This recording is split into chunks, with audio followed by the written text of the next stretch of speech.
It's time, I think, for a little bit of poo. What do you think? Do you think the same?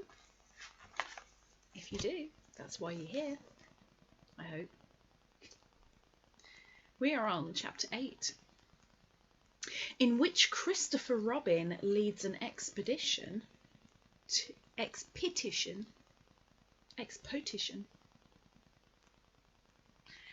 Let's redo that. Chapter 8, in which Christopher Robin leads an expedition to the North Pole. One fine day, Pooh had stumped up to the top of the forest to see if his friend Christopher Robin was interested in bears at all. At breakfast that morning, a simple meal of marmalade spread lightly over a honeycomb or two, he had suddenly thought of a new song. It began like this. Sing ho for the life of a bear.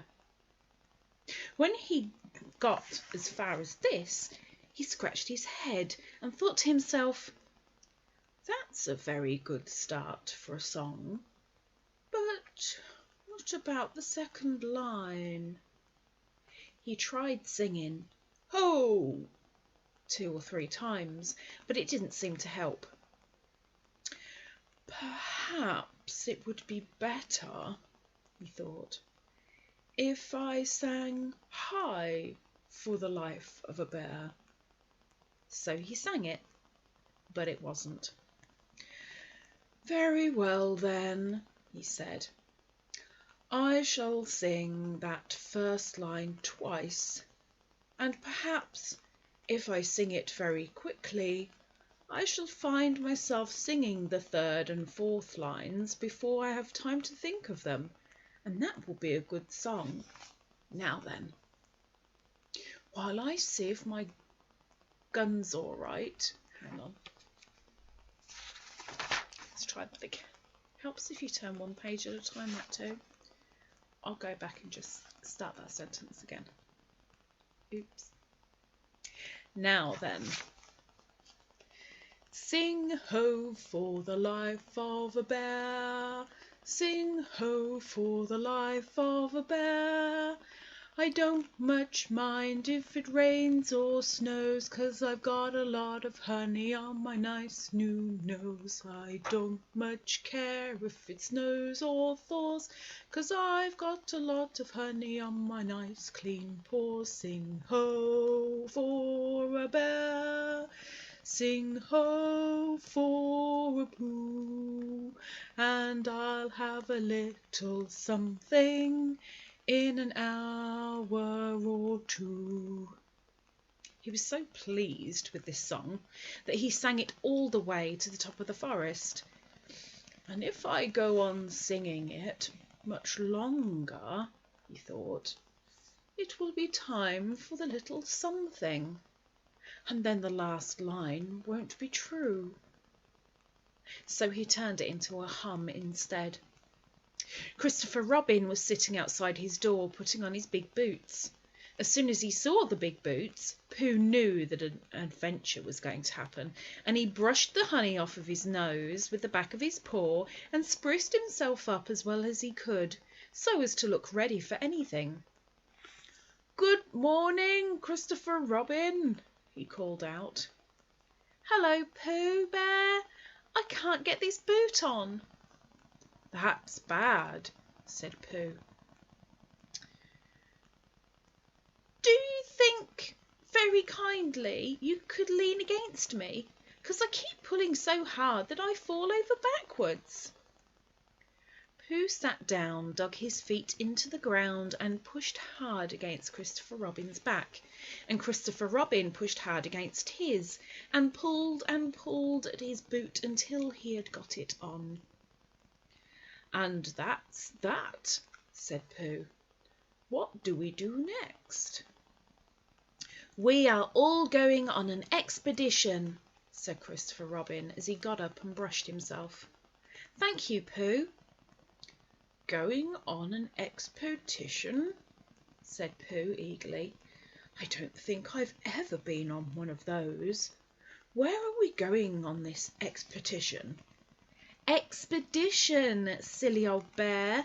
It's got an X in it. Oh, said Pooh. I know, but he didn't really. We're going to discover the North Pole. Oh, said Pooh again. What is the North Pole? He asked. It's just a thing you discover, said Christopher Robin, carelessly, not being quite sure himself. Oh, I see, said Pooh. Are bears any good at discovering it? Of course they are. And Rabbit and Kangaroo and all of you. It's an expedition. That's what an expedition means. A long line of everybody. You'd better tell the others to get ready while I see if my gun's all right. And we must all bring provisions. Bring what? Things to eat. Oh, said Pooh happily. I thought you said provisions. I'll go and tell them. And he stumped off. The first person he met was Rabbit. Hello, Rabbit, he said. Is that you? Let's pretend it isn't, said Rabbit, and see what happens. I've got a message for you. I'll give it to him. We're all going on an expedition with Christopher Robin. What is it when we're on it? A sort of boat, I think, said Pooh. Oh, what sort? Yes, and we're going to discover a pole or something. Or was it a mole? Anyhow, we're going to discover it. We are we? Said Rabbit. Yes, and we've got to bring things to eat with us in case we want to eat them. Now I'm going to Piglet's. Tell Kanga, will you? He left Rabbit and hurried down to Piglet's house.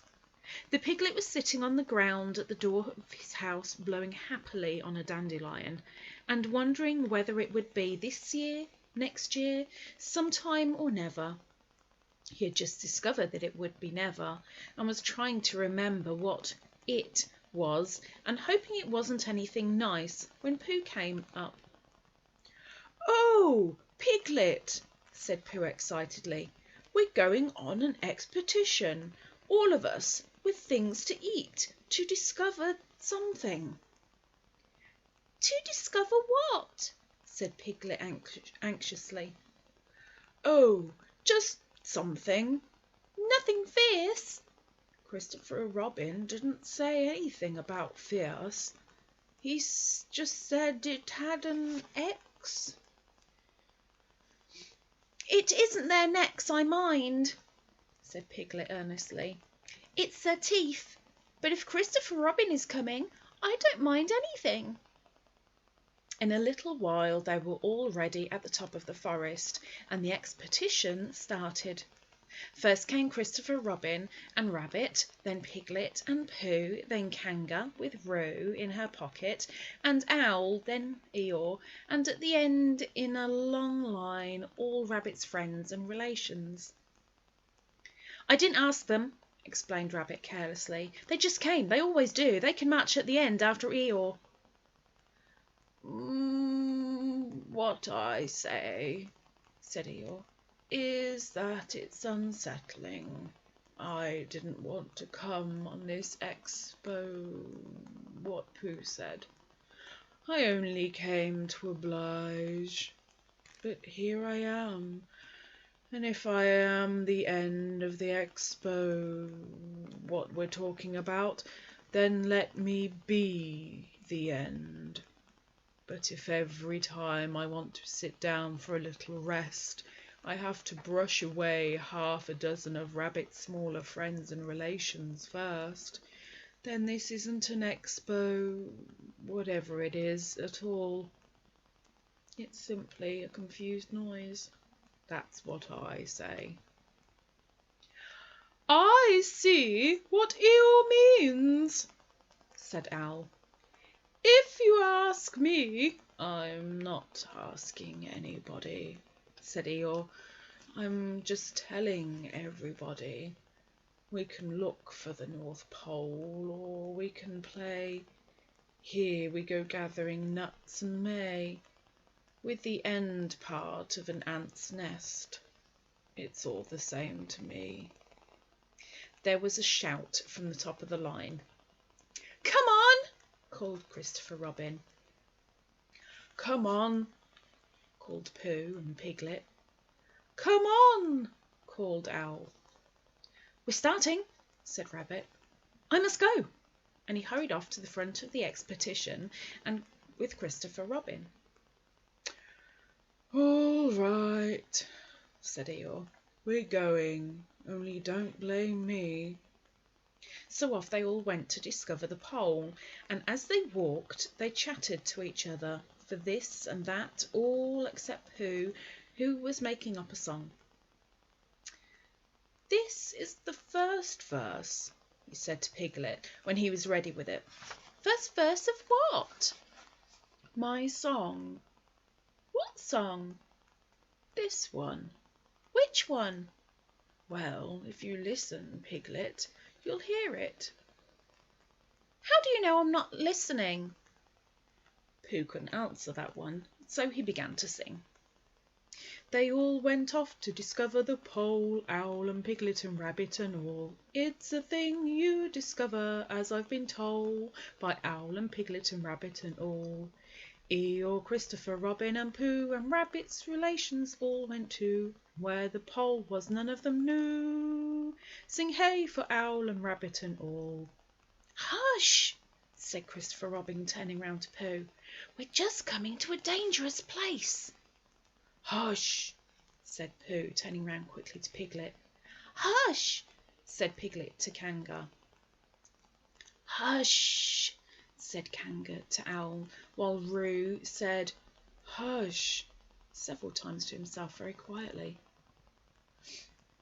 Hush, said Owl to Eeyore.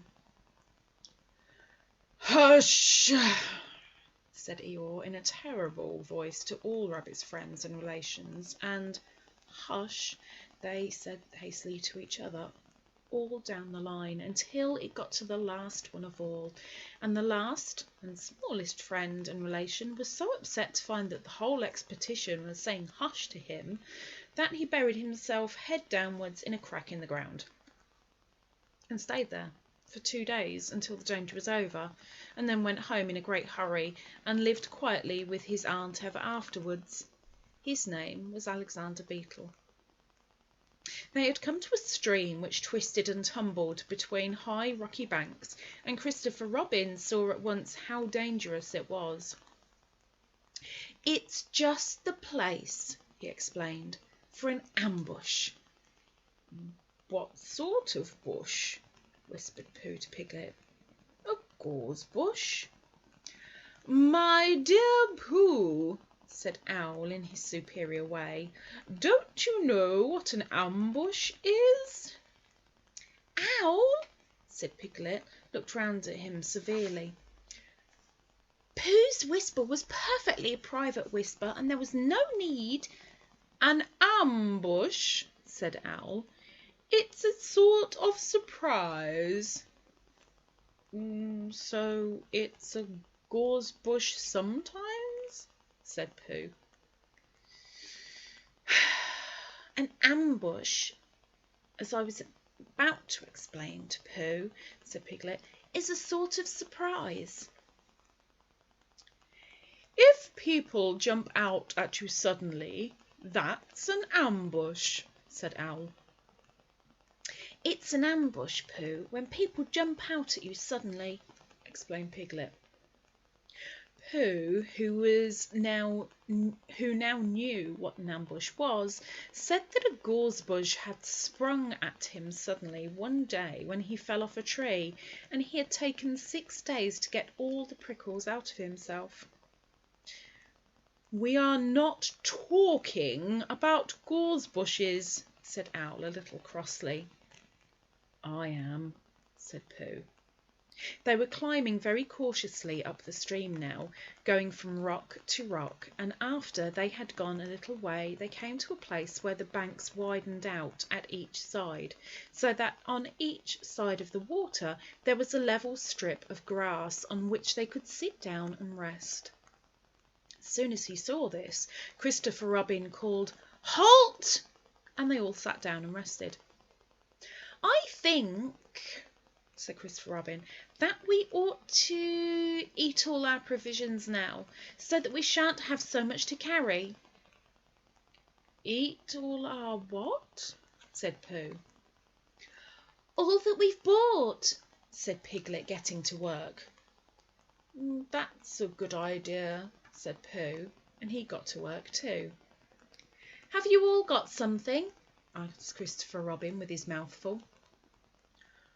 "All except me," said Eeyore, "as usual." He looked round at them in his melancholy way.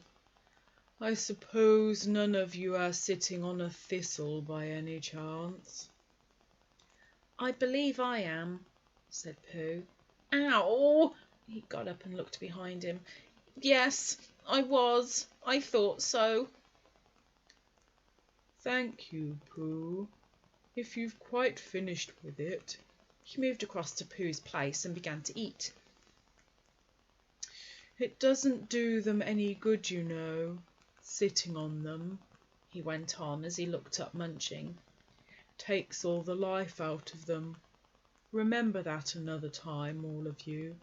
A little consideration, a little thought for others makes all the difference." As soon as he had finished his lunch, Christopher Robin whispered to Rabbit, and Rabbit said, "Yes, yes, of course." And they all walked a little way up the stream together. "I didn't want the others to hear," said Christopher Robin. "Quite so," said Rabbit, looking important. I wondered, it's only... Rabbit, I suppose you don't know. What does the North Pole look like?" "Well," said Rabbit, stroking his whiskers, "now you're asking me." "I did know once, only I've sort of forgotten," said Christopher Robin carelessly. "It's a funny thing," said Rabbit, "but I've sort of forgotten too, although I did know once. I suppose it's just a pole stuck in the ground." "Sure to be a pole," said Rabbit. "Because of calling it a pole, and if it's a pole, well, I should think it would be sticking in the ground, shouldn't you? Because there'd be nowhere else to stick it." "Yes, that's what I thought. The only thing," said Rabbit, "is where is it sticking?" "That's what I was looking for," said Christopher Robin. They went back to the others. Piglet was lying on his back, sleeping peacefully. Roo was washing his face and paws in the stream, while Kanga explained to everybody proudly that this was the first time he had ever washed his face himself, and Owl was telling Kanga an interesting anecdote full of long words like encyclopedia and rhododendron, to which Kanga wasn't listening. "I don't hold with all this washing," grumbled Eeyore. "This modern behind-the-ears nonsense. What do you think, Pooh?" "Well," said Pooh, "I think—" But we should never know what Pooh thought, for there came a sudden squeak from Roo, a splash, and a loud cry alarm from Kanga.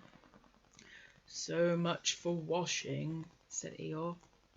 "Roo's fallen in!" cried Rabbit, and he and Christopher Robin came rushing down to the rescue. "Look at me swimming!" squeaked Roo from the middle of his pool, and was hurried down a waterfall into the next pool. "Are you all right, Roo dear?" called Kanga anxiously. "Yes," said Roo. "Look at me swoop!" And down he went over the next waterfall into another pool.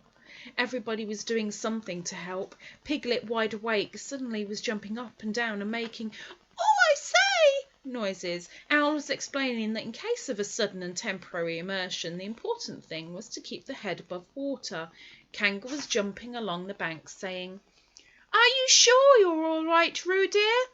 To which Roo, from whatever pool he was in at the moment, was answering, "Look at me swimming!" Eeyore had turned round and hung his tail over the first pool, into which Roo fell, and with his back to the accident, was grumbling quietly to himself and saying, "All this washing, but catch on to my tail, little Roo, and you'll be all right." And Christopher Robin and Rabbit came hurrying past Eeyore, were calling out to the others in front of them. "All right, Roo, I'm coming," called Christopher Robin. "Get something across the stream lower down, some of you fellows," called Rabbit. But Pooh was getting something. 2 pools below Roo, he was standing with a long pole in his paws, and Kanga came up and took one end of it, and between them they held it across the lower part of the pool. And Roo, still bubbling proudly, "Look at me swimming!" drifted up against it and climbed out. "Did you see me swimming?" squeaked Roo excitedly, while Kanga scolded him and rubbed him down. "Pooh, did you see me swimming? That's called swimming, what I was doing. Rabbit, did you see what I was doing? Swimming. Hello, Piglet. I say, Piglet, what do you think I was doing? Swimming. Christopher Robin, did you see me?" But Christopher Robin wasn't listening. He was looking at Pooh. "Pooh," he said, "where did you find that pole?" Pooh looked at the pole in his hands. "I just found it," he said. "I thought it ought to be useful. I just picked it up."